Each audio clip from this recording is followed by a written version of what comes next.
কিন্তু যখন যেহেতু একটা কুয়েতের ম্যাচ আর কাতারের ম্যাচ, কুয়েতের ম্যাচ তো অলরেডি হয়ে গেল, কাতারের ম্যাচ যেটা আসতে চলেছে, তো আমি বলবো যে সুনীল ছেত্রী কেন কুয়েতের ম্যাচে রিটায়ারমেন্টটা ঘোষণা করলো, কেন কাতারের ম্যাচটা নয়?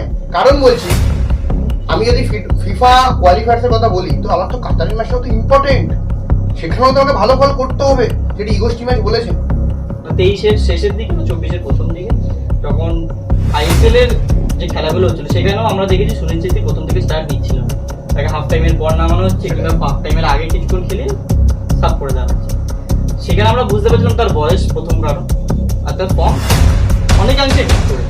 সুনীল ছেত্রী কি তার বিকল্প কোনো প্লেয়ার সত্যি, মানে আমি দেখেছি এই যে টনি গুলো রিটায়ারমেন্ট, আমি দেখেছি ইনফ্রাস্ট্রাকচারের অভাব নেই, এটার আছে। তুই যেটা বলছিস স্ট্রাইকারের অভাব, কিন্তু স্ট্রাইকার কি দিন রাত 8 দিনের মধ্যে স্ট্রাইকার তৈরি হয়ে যাবে?